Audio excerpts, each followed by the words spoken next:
Good afternoon. टीडीएपी का next lecture है जिसमें हम सैग देखेंगे।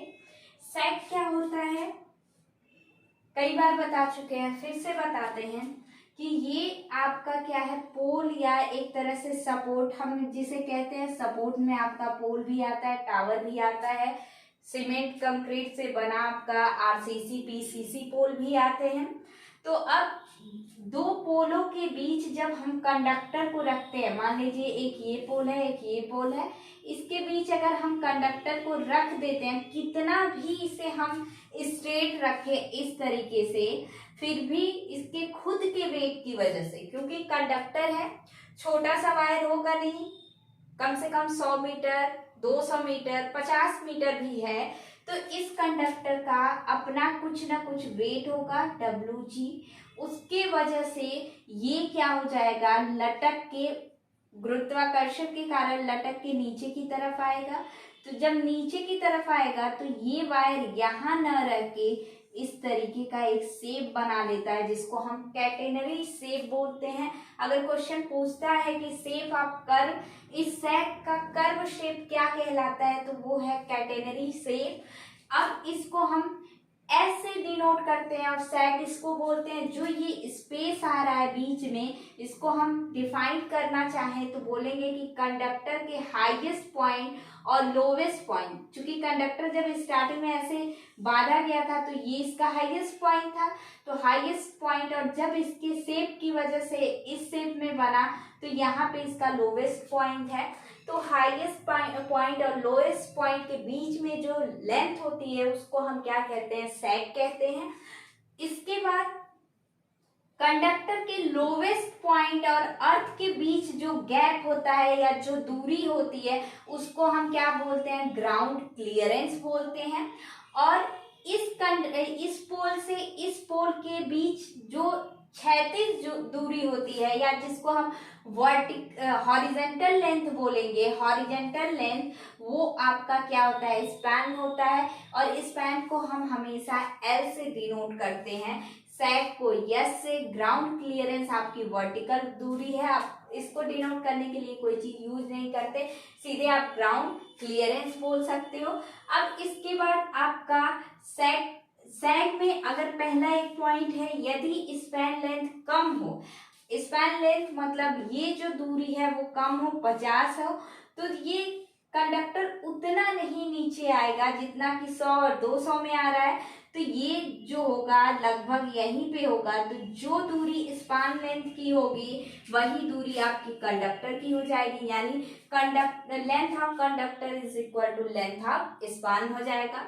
अब method of calculation of sag को कैलकुलेट करने के दो तरीके। अब हमें पता करना होगा कि ये कितना आ रहा है, इसकी दूरी जो है वो कितना आ रही है। तो उसे पता करने के लिए हमारे पास दो मेथड है। एक पैराबोलिक मेथड है जो यूज होता है अप टू 300 मीटर स्पान, यानी जो पोल होगा एक दूसरे से 300 मीटर की दूरी पे होगा, वहीं तक 100 200 300 तक की दूरी पे अगर लगा है, एक पोल यहाँ है और एक पोल, इनके बीच की दूरी कितनी है, 300 है, तो हम किसका यूज करेंगे, पैराबोलिक का। अगर 300 से ऊपर हुआ तो हम किसका यूज करेंगे, कैटेनरी मेथड का। हमें सिर्फ पढ़ना है पैराबोलिक मेथड, ये हमें पढ़ना नहीं है, बस हम जानते हैं कि दो मेथड है, एक पैराबोलिक मेथड और दूसरा कैटेनरी मेथड। पैराबोलिक में आपका एरर जो होता है बिलो 5%, एग्जैक्ट 5% नहीं होता है, 4.99 हो सकता है, 4.8 हो सकता है, तो बिलो 5% होगा। इसके बाद अब हम पहला मेथड देख रहे हैं।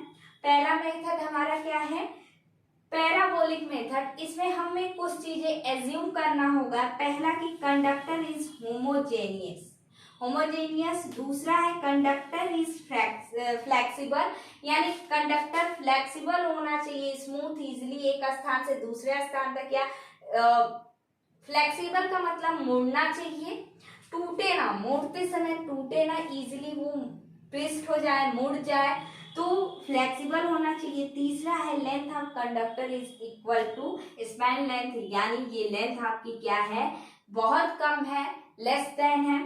थोड़ा ही है, तो उस कंडीशन में हम कंडक्टर की लेंथ किसकी इक्वल मानेंगे, स्पैन के इक्वल।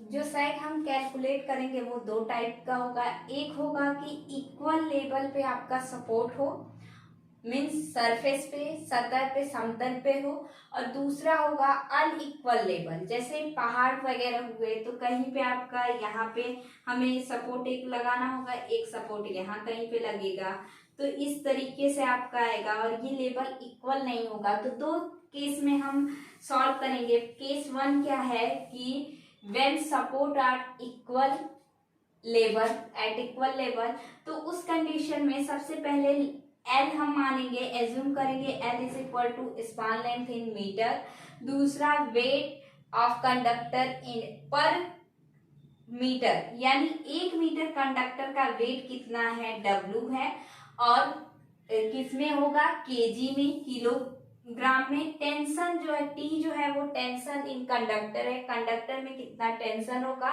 इन केजी। अब देखो ये आपका सैग है, सैग में क्या क्या चीजें होगी, चूंकि आप जैसे ही कंडक्टर को इस तरीके से लगाओगे तो इसका खुद के वेट से ये नीचे की तरफ झुकेगा, यानी डब्ल्यू की वजह से नीचे आएगा। अब ये हम किसी, चूंकि टोटल का तो हम कैलकुलेट नहीं कर पाएंगे, तो एक पॉइंट एज्यूम करेंगे। मान लीजिए इस एक्स पॉइंट पर हमने माना कि इसका वेट क्या है, डब्ल्यू। अभी हम डब्ल्यू देखते हैं, तो सैग का मिड पॉइंट पे हम सैग देखेंगे, तो अगर मिड पॉइंट देखेंगे तो ये टोटल स्पान लेंथ कितना है, एल है। अगर मिड में सैग देख रहे हो तो मिड पे क्या होगा, L/2 इधर होगा और L/2 इस साइड होगा। अब हमने जो पॉइंट माना है वो हम मानते हैं L/4 पे है। L/4 पे आपके सपोर्ट के लगभग पास में हमने माना, तो L/4 दूरी पर अगर हम ले रहे हैं तो यहाँ पे वेट जो हो जाएगा टोटल वेट इंटू L/4, यानी सॉरी L/2, ये तो इसका हो जाएगा वेट, L/2 हाफ पूरा ये वेट इस कंडक्टर पे, हाफ कंडक्टर पे अगर हम देख रहे हैं हाफ डिस्टेंस पे, तो टोटल इस कंडक्टर का वेट W L/2 हो गया, या L/2 दूरी पे W वेट है। अब इसके बाद अगर हम बात करें कि टॉर्क, टॉर्क आप सभी को पता है कि टॉर्क क्या होता है, टेंशन जो होगा मिड पॉइंट पे इस डायरेक्शन में लगेगा। तो आपका जो बात करेंगे अगर टॉर्क का, तो टॉर्क आपका होता है force into perpendicular distance, perpendicular distance या लंबवत दूरी जिसको आप बोलते हो। तो अगर ये फोर्स इधर की तरफ लग रहा है तो ये इसकी दूरी हम ऐसे लेंगे। तो इस कंडीशन में हमको दो फोर्स मिलेगा, यानी दो टॉर्क मिलेगा, एक क्लॉकवाइज इस पॉइंट पे, एक क्लॉकवाइज मिलेगा, एक एंटी क्लॉकवाइज। तो क्लॉकवाइज की बात अगर करेंगे तो क्लॉकवाइज में हमको एस, ये यस, और इससे परपेंडिकुलर में टी, यानी आपका टी इंटू एस या sag S into T is equal to anti clock में आपका ये क्या है, W L/2 into perpendicular length इसकी आपकी क्या है, L/4, मल्टीप्लाई कर दीजिए, T into S is equal to W L square divide by 8। यहाँ से सैग निकालेंगे तो S is equal to W L square divide by 8T, यानी सैग का फार्मूला होता है S is equal to W L square upon 8T। यहाँ से अगर हम देखेंगे तो S जो है, sag is directly proportional to weight, sag is directly proportional to L square and sag is inversely proportional to 1/T, यानी वेट को बढ़ाएंगे तो sag भी क्या होगा, बढ़ेगा। अगर यल को थोड़ा सा बढ़ाएंगे, दूरी थोड़ा सा बढ़ाएंगे, सैग बहुत तेजी से बढ़ेगा क्योंकि एल स्क्वायर में है। अगर टेंशन को बढ़ाएंगे तो सैग क्या होगा, घटेगा, और टेंशन को घटाएंगे तो सैग आपका क्या होगा, बढ़ेगा। अब इसके बाद है, अगर मान लीजिए कि दो, नोट करना है तो नोट कर लीजिए।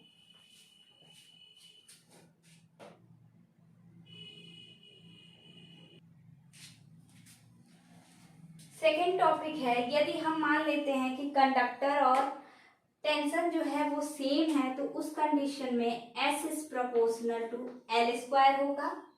कंडक्टर यानी वेट उसका सेम होगा, T सेम होगा, ये दोनों इक्वल होंगे, तो इनको हमने कांस्टेंट मान लिया। 8 जो है ऑलरेडी कांस्टेंट है, यानी S is equal to W L square divide by 8T। तो T हमने कांस्टेंट माना, W कांस्टेंट, तो ये सारी चीजें कांस्टेंट होके प्रोपोर्शनल में बन गई। तो ये S is proportional to L मिला हमको। तो यहाँ से अगर हम बात करें, S1 is proportional to L1 square, S2 is proportional to L2, या प्रोपोर्शनलिटी आप हटाओगे, एक हम कांस्टेंट मान लेते हैं, S1 is equal to K L1 square, equation first. S2 is equal to K L2 square, equation second. यदि हम ratio निकाल लें, S1 upon S2 is equal to K L1 square upon K L2 square, K से K cancel हो जाएगा, S1 upon S2 is equal to L1 square upon L2 square. यहाँ से अगर मान लीजिए आपको क्वेश्चन में दिया होगा कि सैग 1 दो सैग है, S1 की वैल्यू कुछ है, S2 की L1 की लेंथ यानी 4, मान लीजिए सैग S1 जो है 2 मीटर, L1 जो है वो आपका 50 है, 50, L2 जो है आपका 100 है या 10 मान लीजिए। तो S2 आप फाइंड आउट कर सकते हो, S2 is equal to L2 का स्क्वायर डिवाइड बाई या L2 अपान L1 का whole square into S1। L2 क्या है आपका 10 है और L1 क्या है 50 का होल स्क्वायर इंटू 2, यहाँ से ये 1/25 into 2 S2, S2 is equal to 0.3 something आएगा, बहुत कम आएगा। तो इस तरीके से अगर S2 दिया होगा तो S1 निकाल लोगे, इन चारों राशियों में से किसी 3 की वैल्यू दिया होगा तो चौथा आप ऑलरेडी निकाल लोगे। ये फार्मूला इंपॉर्टेंट है क्योंकि आपके ऑब्जेक्टिव टाइप में ये क्वेश्चन पूछ सकता है। 3 कोई वैल्यू दे देगा, एक को फाइंड आउट करना होगा, आप इजीली निकाल सकते हो।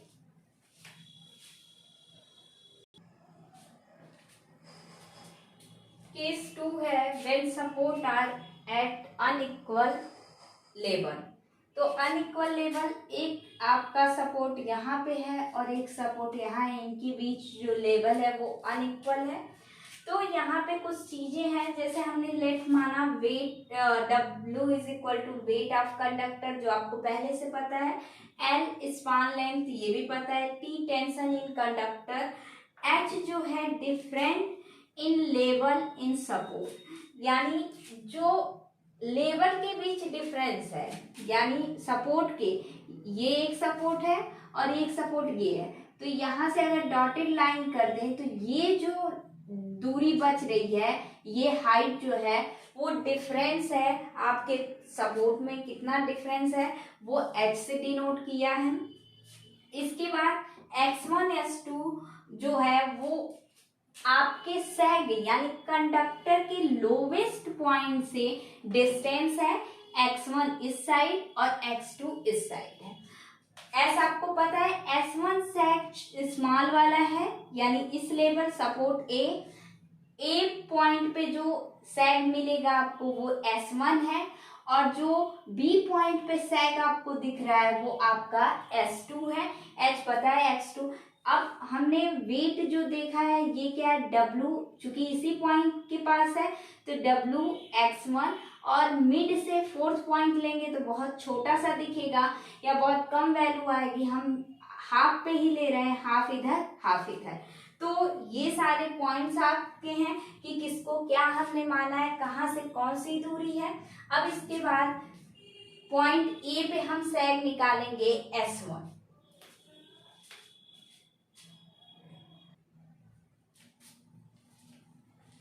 एट पॉइंट ए अगर इक्विलिब्रियम कंडीशन है, यानी कोई दिक्कत नहीं है, सारी चीजें इक्वल हैं, उस कंडीशन में तो same formula clockwise torque is equal to anti clockwise torque. तो टी टेंशन आपका सेम होगा दोनों पे, क्योंकि इसी पॉइंट पे टेंशन एक इस साइड लग रहा है। तो टी इंटू सैग आपका S1 हो जाएगा इज इक्वल टू वेट आपका WX1 और इंटू X1 डिवाइड बाई 2। तो ये आ जाएगा T into S1 is equal to WX1 square divide by 2। S1 is equal to WX1 square divide by 2T। ये चीज आपको मिल गया। एट पॉइंट बी इक्विलिब्रियम इस कंडीशन में आपका सेम कंडीशन, अब एक क्लॉकवाइज टॉर्क होगा, anti clockwise, two T tension same रहेगा इनटू सैग क्या है S2 इज इक्वल टू आपका सेम कंडीशन। वेट आपका क्या है, इधर के लिए वेट आपका अगर मान लीजिए इस पॉइंट पे हम ले रहे हैं तो WX2 हो जाएगा, और हाफ पॉइंट इधर से ले रहे हैं हाफ डिस्टेंस पे, तो ये हो जाएगा WX2 into X2 divide by 2। यहाँ से अगर S2 डायरेक्ट निकालें तो हमको मिलेगा WX2 का स्क्वायर अपान 2T। एक बार हम इस इक्वेशन को, ये इक्वेशन फर्स्ट मान लीजिए, ये इक्वेशन सेकेंड। अगर इक्वेशन फर्स्ट और सेकेंड को एक बार हम ऐड करते हैं तो ऐड करने पे हमको क्या मिलेगा,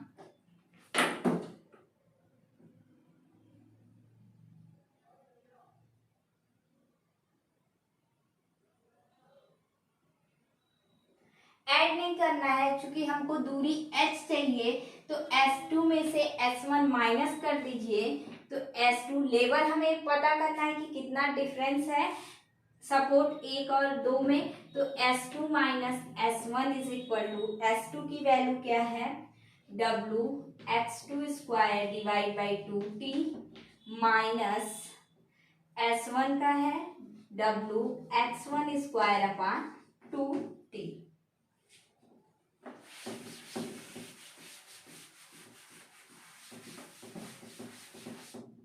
ये हो जाएगा S2 minus S1 W upon 2T common लेंगे तो आएगा X2 का स्क्वायर माइनस X1 का स्क्वायर।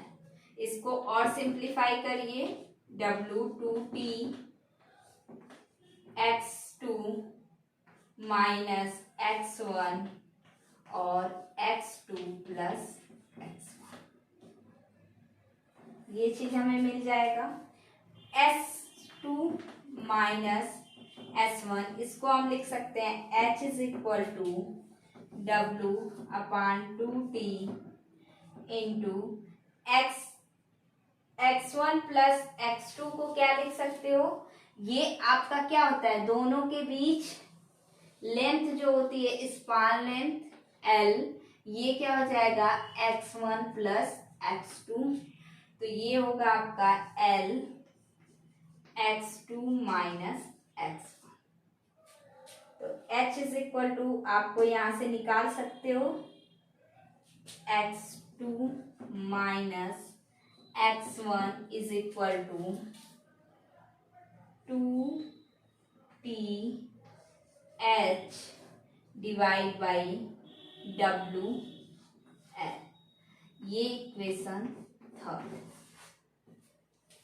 आपको x2 minus x1 is equal to 2TH upon WT मिल गया और x2 plus x1 is equal to आपको मिला था L। यहाँ से x1 प्लस x2 करिए या x2 प्लस x1। अब अगर हम दोनों इक्वेशन को ऐड कर दें, ये 4 हो गया। इक्वेशन 1 प्लस इक्वेशन 2,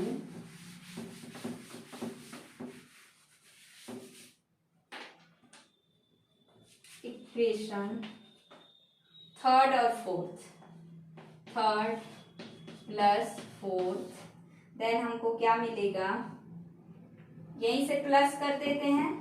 तो प्लस करेंगे तो x1 से कैंसिल हो जाएगा, तो हमें मिलेगा 2x2 is equal to L पहले लिखिए, L plus 2TH divide by WL। x2 is equal to आपको मिलेगा L/2 प्लस 2 से 2 कैंसिल हो जाएगा, TH divide by omega L। ये x2 की वैल्यू मिल गई।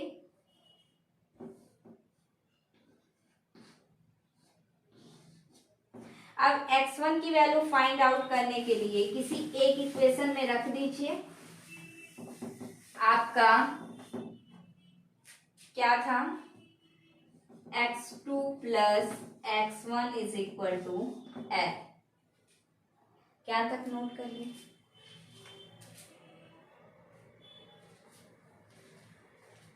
ये आपका हो गया।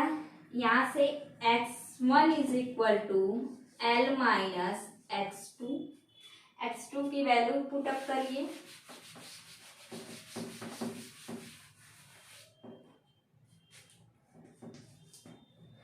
x1 is equal to L, x2 की वैल्यू क्या आई, L minus L/2 plus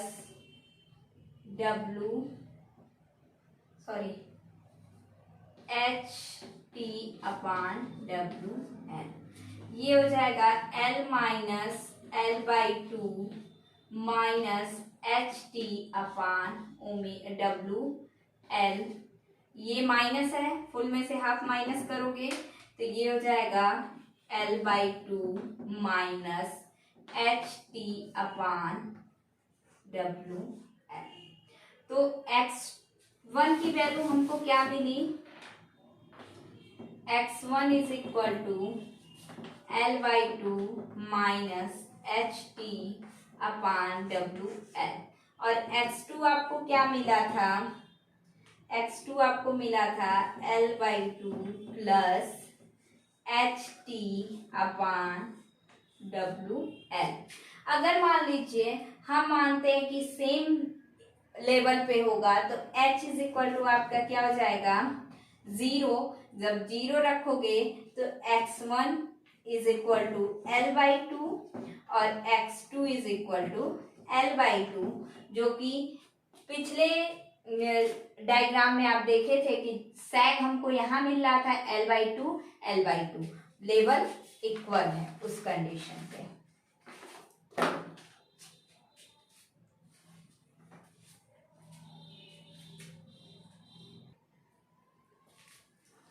next topic है effect of ice and wind loading, यानी कंडक्टर जो है आपका इनडोर नहीं होता है, आउटडोर होता है, यानी बाहरी वातावरण में होता है। और बाहरी वातावरण में आपको धूल, हवा, बर्फ इत्यादि उस पे गिरते रहेंगे। तो आइस यानी अगर बर्फबारी हो रही है या बहुत ज्यादा बर्फबारी वाली एरिया है तो वहां पे जब बर्फ पड़ेगा तो उसका इफेक्ट कंडक्टर पे क्या होगा, और हवा तो हर जगह चलती रहेगी तो उसका इफेक्ट कंडक्टर पे क्या होगा, तो वो देखते हैं। अगर हम आइस की बात करेंगे तो मान लीजिए ये कंडक्टर है, इसके ऊपर बहुत सारे बर्फ गिरे हैं, तो अब इसका क्रॉस सेक्शनल एरिया क्या हो जाएगा, बढ़ जाएगा, यानी ये जो हो जाएगा आपका डी डायमीटर, ये आपका आइस हो गया। और इसके बाद ये कंडक्टर की जो डायमीटर थी स्मॉल डी, अब टोटल डायमीटर आपका क्या हो जाएगा, D is equal to D plus 2t। अब ये टी क्या है, इसकी मोटाई मीन्स टी, ये जो मोटाई है ये क्या है, टी स्मॉल, तो टी इधर, तो टी प्लस टी 2t, और इसका डायमीटर स्मॉल डी, तो कैपिटल डायमीटर यानी total diameter capital D is equal to small D plus 2t।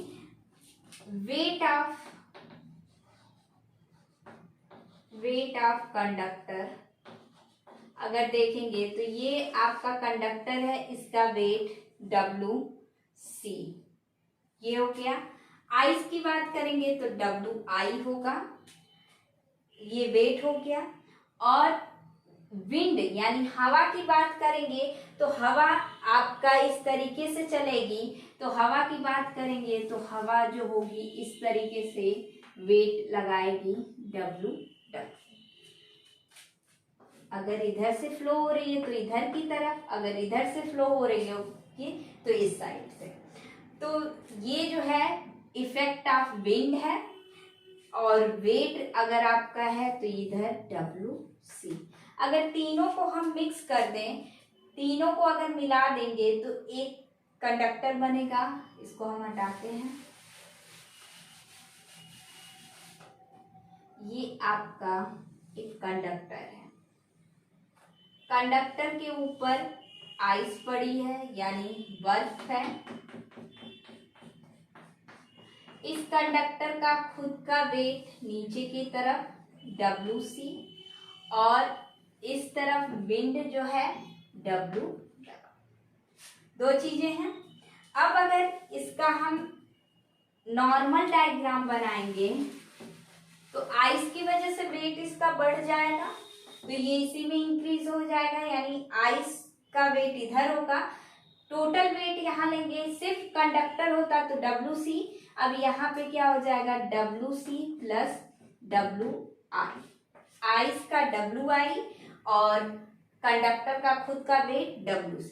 अगर हम नॉर्मल देखें तो ये इस तरीके से ये हो जाएगा W और ये होगा आपका WC प्लस WI।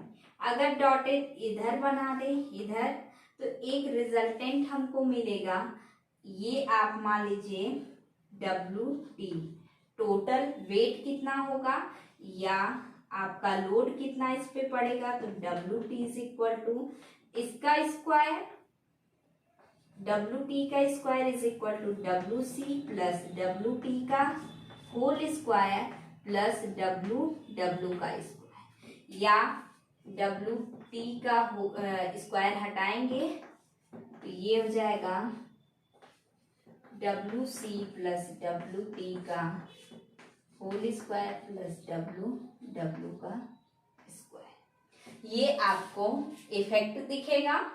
इसमें लिख सकते हैं WT क्या है आपका टोटल वेट ऑफ पर conductor, WC wait of conductor, WI wait of ice in conductor, और WW effect of force of conductor पर मीटर, या विंड फोर्स आप बोल सकते हो। तो ये रहा इफेक्ट, आप कैसे दिखाओगे या इसका डेरिवेशन कैसे निकालोगे, दे देगा कि WC की वैल्यू कितनी है, WT की, आप एक ट्रायंगल बनाइए, रिजल्टेंट निकाल लीजिए, ये आपको मिल जाएगा।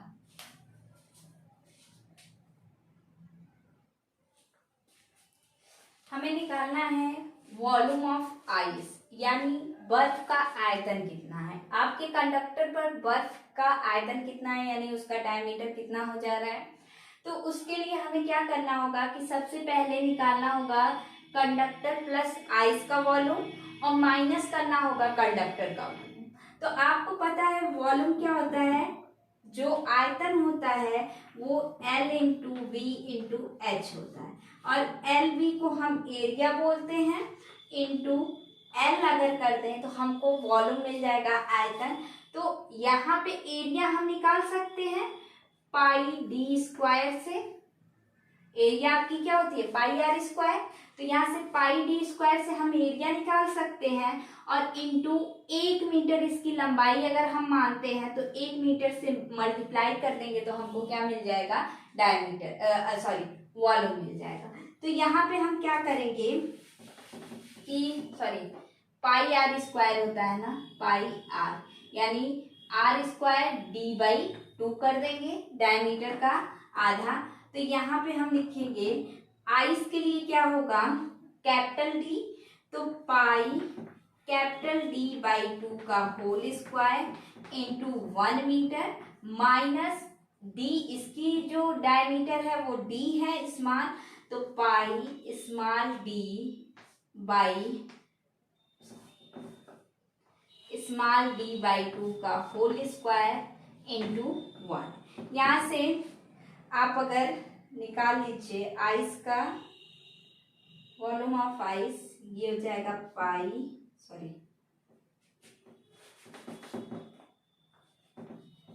वॉल्यूम ऑफ आइस, तो ये हो जाएगा V I is equal to,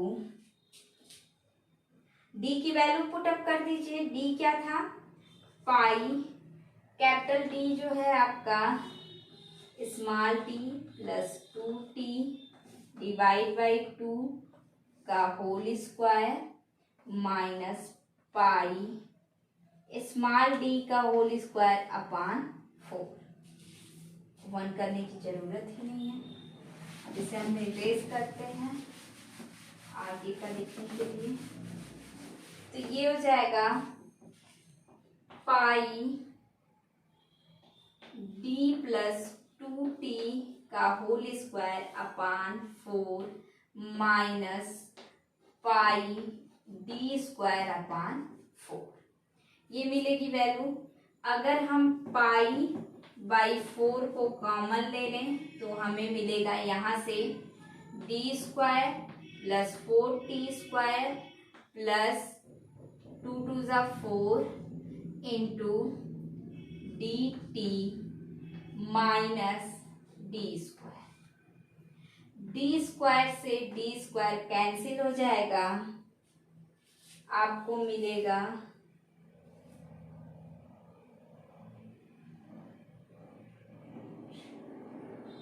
4 common लेंगे, 4t कॉमन ले लीजिए, ठीक है। तो आपको मिलेगा pi by 4 4t square plus 4dt, यहाँ से अगर हम 4t कॉमन ले लें pi by 4 into 4t common ले लें तो हमको मिलेगा t प्लस डी।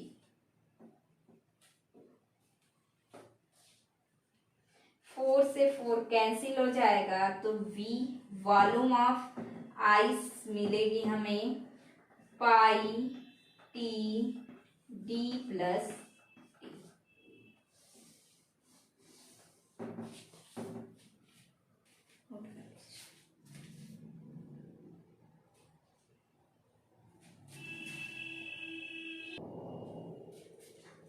वॉल्यूम जो होगा मीटर क्यूब में होगा। अब हमने माना if rho I is equal to density of ice, then तो weight W I is equal to हो जाएगा, वेट ऑफ आइस है डब्ल्यू आई, तो ये आपका मिलेगा rho I into V I, rho I into pi into T into T plus WI, ये आपको मिल गया वेट।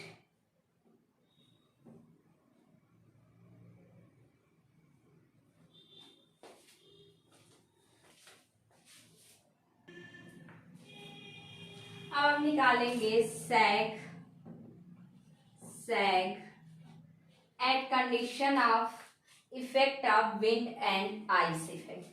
तो अब यहाँ पे आपको पता है कि WT इज इक्वल टू आपको मिल जाएगा,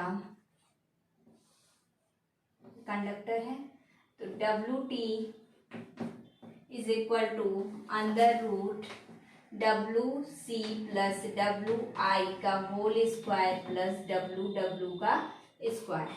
तो सैग हमारा क्या होता है, WL स्क्वायर अपान 8T। यहाँ पे W की जगह हम क्या लिखेंगे, S is equal to ice और विंड के केस में ये हो जाएगा आपका WT total weight of conductor L square upon 8T। Theta अगर मान लीजिए ये एंगल थीटा है तो tan theta is equal to आपका ये क्या है WW, ये लेंथ, और ये लेंथ आपकी WC प्लस WI ये दूरी है, और ये जो है आपका सेम यही WW है। तो आपको मिलेगा tan के लिए क्या होता है साइन डिवाइड, सॉरी ये आपका लंब और डिवाइड बाई आधार। तो लंब आपका क्या है W और divide by WI plus WC या WC प्लस WI। तो आप एंगल भी निकाल सकते हैं, सैग भी निकाल सकते हैं। एक्चुअल सैग आपका, चूंकि सैग जो होता है आपका ये कंडक्टर है,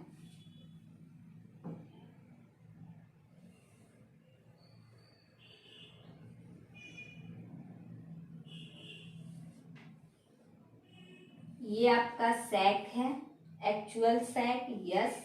और ये चूंकि विंड की वजह से है और आइस की वजह से यस डैश, तो थीटा एंगल है, यहाँ से एक लाइन खींच दीजिए तो S dash is equal to S cos theta.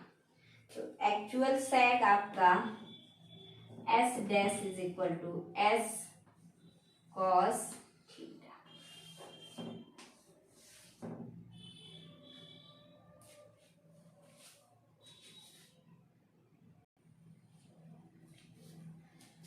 Sag में ही एक छोटा सा टॉपिक है स्ट्रिंगिंग चार्ट या सैग चार्ट। सैग को झोल हिंदी में बोलते हैं। तो ये जो चार्ट होता है वो टेंशन और temperature and sag and temperature के बीच बनाया जाता है। अगर आप टेंशन बढ़ाते हो तो सैग आपका क्या होता है घटता है, लेकिन अगर आप सैग बढ़ा रहे हो अगर टेम्परेचर बढ़ा रहे हो तो आपका टेंशन क्या हो रहा है घटता जा रहा है। अगर टेम्परेचर बढ़ा रहे हो तो सैग आपका क्या हो रहा है बढ़ता जा रहा है। जैसे सैग का फार्मूला क्या होता है S is equal to WL square upon 8T। Tension अगर बढ़ेगा तो सैग क्या होगा घटेगा, और टेंशन घटेगा तो सैग क्या होगा बढ़ेगा। तो दोनों चीजें यहाँ पे आपको शो होंगी। अगर टेम्परेचर बढ़ रहा है तो टेंशन आपका क्या हो रहा है घट रहा है। टेंशन जब घटेगा तो इस केस में आपका सैग क्या होगा बढ़ता जाएगा। टेम्परेचर बढ़ रहा है, टेंशन घट रहा है और सैग बढ़ रहा है। तो यही चीज है सैग टेंशन टेम्परेचर में रिलेशन। किस तरीके से आप दिखाओगे तो सैग चार्ट बोल सकते हो या स्ट्रिंगिंग चार्ट बोल सकते हो।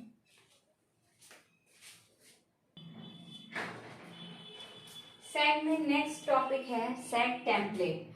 सैग टेम्पलेट एक तरह से आपका, जैसे आप कहीं पे भी टावर लगाते हो तो टावर का हमें हर एक चीज पता होना चाहिए कि टावर हम लगा रहे हैं तो टावर और कंडक्टर के बीच कितना क्लियरेंस है। तो इन सब चीजों को पता करने के लिए जो हम एक ग्राफ बनाते हैं या कर्व लेते हैं वही आपका सैग टेम्पलेट है। तो ये आपका सपोर्ट है, ये भी आपका सपोर्ट है। इसको कई पार्ट में डिवाइड किया गया है। मोस्टली 4 कर्व आपके बनेंगे। पहला है हॉट कर्व, या इसको आप कंडक्टर भी बोल सकते हो, लाइन कंडक्टर।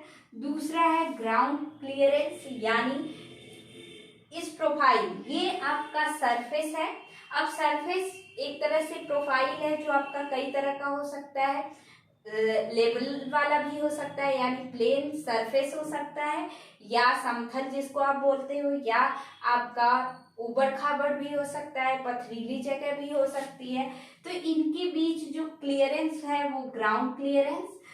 ये तीसरी लाइन जो आपको शो कर रही है, ये सपोर्ट या टावर कर्व है, यानी ये आपका टावर है या सपोर्ट। तो ये लाइन जो है, इसकी डिस्टेंस वगैरह जो होगी, जो कर्व होगा, वो आपका line curve, sorry support curve या टावर कर्व है। और लास्ट में ये जो है आपका लेवल जो है टावर और कंडक्टर के बीच, वो आपका प्रोफाइल है। ये प्रोफाइल कर्व या इसको कोल्ड कर्व भी कहते हैं। तो ये था आपका सैग में मैंने सारी चीजें बता दिया। सैग से जो भी ऑब्जेक्टिव या थ्योरेटिकल पोर्शन पूछता है, इन्हीं सब चीजों से पूछता है। तो पढ़िए, जो चीज नहीं समझ में आए उसको क्वेश्चन पूछिए, जिस वे से आपको इजी लगे आप पूछते रहिए, और वीडियो को ज्यादा से ज्यादा लाइक और सब्सक्राइब करिए। Thank you.